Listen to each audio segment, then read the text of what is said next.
Hello बच्चों, good morning. आज हम पढ़ेंगे प्रज्ञा सीरीज संस्कृत भाग थर्ड, मतलब क्लास 5th का, है ना।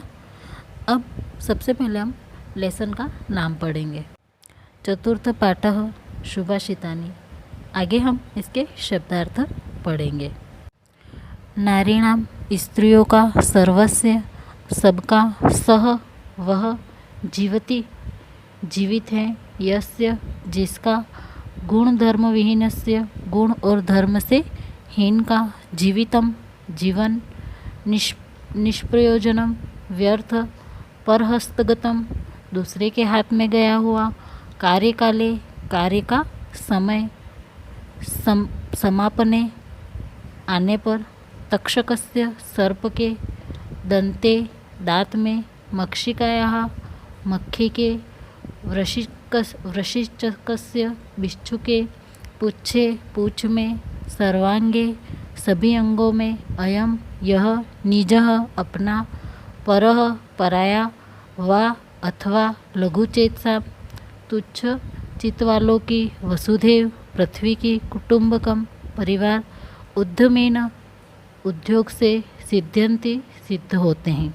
अब हम श्लोक पढ़ेंगे। सबसे पहला श्लोक है, नक्षत्र भूषणम चंद्रो, नारीणाम भूषणम पतिः, पृथ्वी भूषणम राजा, विद्या सर्वस्य भूषणम। अर्थात इस श्लोक में ये कहना चाहता है कि जिस तरह से सभी तारों में से जो उनका गहना है वो है कौन? चांद। स्त्रियों का गहना है उसके पति, और धरती का आभूषण है राजा। पर विद्या सबों का आभूषण है, मतलब विद्यार्थी इस संपूर्ण जगत में सभी के लिए जो विद्या है वो एक आभूषण है। अर्थात विद्या के समान शोभावर्धन इस संसार में कुछ नहीं है। ये श्लोक का अर्थ है। सेकंड श्लोक है आपके, सहजीविति गुणः यस्य, यस्य धर्मः सहजीवति, गुण धर्म विहीनस्य जीवनम निष्प्रयोजनम। अर्थात इस श्लोक का अर्थ है, उसी व्यक्ति का जीवन ही सार्थक है जो गुणवान हो या धर्म के नियमों का पालन करता हो। गुणों और धर्म से विहीन व्यक्ति जो है वो जीवित रहने का कोई उद्देश्य, उनके जीवित रहने का कोई उद्देश्य नहीं होता है।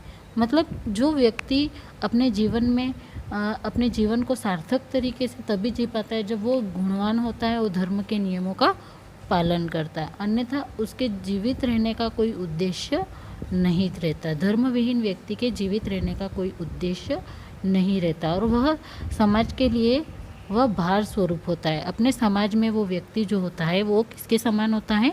भार के समान, पृथ्वी पर एक बोझ के समान होता है। तीसरा श्लोक, पुस्तकेषु च या विद्या परहस्तगत धनम, कार्यकाले समापन्ने न सा विद्या न तदंतनम। अर्थात इस श्लोक में ये कहा गया है कि जिस तरह से पुस्तक में लिखा हुआ ज्ञान और किसी को दिया हुआ, किसी के दूसरे के हाथ में दिया हुआ धन, दोनों ही ऐसा है कि अपने मुसीबत के समय में काम नहीं आ सकते हैं। इसका सीधा सा अर्थ यही है, पुस्तक की विद्या और अन्य को दिया हुआ धन योग्य समय आने पर ऐसी विद्या विद्या नहीं और धन धन नहीं, अर्थात वे काम नहीं आते हैं। किसी को दिया हुआ धन भी अपनी मुसीबत में काम नहीं आ सकता है, और पुस्तक में लिखी हुई विद्या भी काम नहीं आ सकती है। आगे के जो श्लोक है हम नेक्स्ट डे पढ़ेंगे।